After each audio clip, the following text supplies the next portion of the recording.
Democrats and Republicans alike have criticized U.S. President Joe Biden over the swift and haphazard withdrawal of their military in Afghanistan. Advancing through the country in recent months, the Taliban finally took control of the government and the capital, Kabul, over the weekend. Breaking his silence yesterday, Biden said that he does not regret his decision to withdraw from Afghanistan, where the Americans have been waging war since 2001. Response from the international community has been mixed. Professor of International Relations at Wits University, Professor John Stremlau, joins us now as we assess the political fallout. Prof, good morning to you. Thank you so much for joining us. The Taliban government probably won't be recognized by Western democracy, but will it have to look for other allies? And who could some of those allies really be? Well, in the 1990s, only 3 states recognized the Taliban government in Afghanistan, and those were Pakistan, Saudi Arabia, and the United Arab Republics, which is, of course, all 3 allies of the United States. But at the moment, it's interesting. I think the Taliban will try to show that they're more open for international discourse and relationships, and the Chinese embassy is going to stay open, and the Russian embassy has been negotiating. Russians have been negotiating about their embassy. It's just too early to know what will happen, but I'm fairly certain that they'll be more forthcoming internationally. But domestically, I would not expect to see a woman behind a news desk or very much by way of news. eNCA would not have a good time in the Taliban's Afghanistan. I mean, that's quite concerning, and that's a lot of the fears that we're hearing, as well as the safety of women and girls, the freedoms of women and girls. But how will the Taliban keep the country running? Let's talk about their governance, right? Will they be perhaps reliant on currently employed civil servants?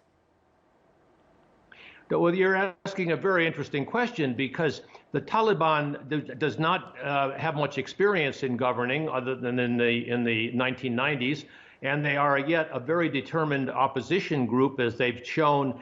And the present or the former Afghanistan government collapsed immediately. Ghani, the president, fled, and the army that the U.S. had invested over R1 trillion in developing, 300,000 supposedly first-rate soldiers, fully equipped and with airplanes, they all collapsed instantaneously.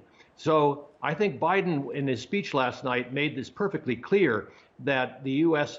was tired of supporting a country that couldn't support itself, and whether or not the Taliban can pull the country together, because the Taliban is a theocracy, and it's not going to be kind to women, it's not going to be kind to minorities and to non-Sunni Muslims. It really is the worst mix, to me, of politics and religion. Religion is very, very important to societies, but we have very many democratic Muslims in this country, and the country is much richer for their help in building a democracy in South Africa.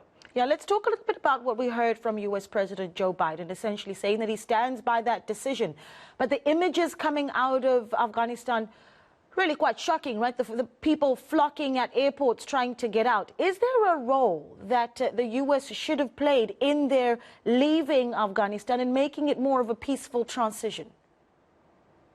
Well, historians will have to debate that. It's just a little bit early to know. What Biden did last night, however, was to posit the polar choice: either stay in and pay a huge amount of money and with blood and soldiers, or get out. And there might be been an interim step that would have smoothed the way.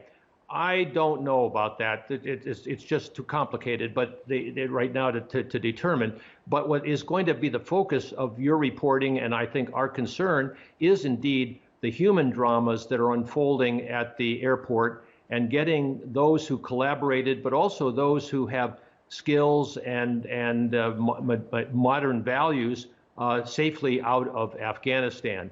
I think the rest of the world, and certainly America, will be richer for having those immigrants come in and give their talents to that experiment in the United States or in Europe or in South Africa. But Whether or not they safely get out of Afghanistan, it will be the drama that we'll be reporting on in the next several days. Yeah, and unfortunately what we're hearing more and more are those fears of human rights violations, and you have the larger human rights organizations across the globe that have a role to play. But just how easy is that actually going to be? Not easy at all. The clampdown, I would expect, will be quite severe in the short term anyway. There are perhaps factions in the Taliban, but they will try to, I think, present a coherent face to the world, and that's likely to be an Islamic fundamentalist face. The mix of politics and religion is not a good mix, in my view, even though in this country and in the United States, Christians have distorted the teachings of Christ in order to justify racial oppression, but theocracies tend to be very inflexible. Yeah, and you see, part of the trickle-down effect is also going to be the economic impact of this. And over the past few days, we have seen looting and ransacking of businesses as well. Just some of your concerns around the economic survival of Afghanistan. Well, you raise a very, very good question, because it's not just the economic survival of Afghanistan. The Taliban will continue to make money on opium exports, I'm sure, but it's really the humanitarian crisis that is brewing. And no one has mentioned, but Afghanistan in July got an outbreak of COVID, which is going to also pose a huge challenge to the people of Afghanistan. They are really trapped right now. And don't forget that it's been 20 years since the Taliban was in power. So you have a young generation of Afghans who have been raised under semi-democratic freedoms and engagement. Yeah, we're going to be watching that story very closely. We do appreciate your time. That is Professor of International Relations at Wits University, Professor John Stremlau, speaking to us there.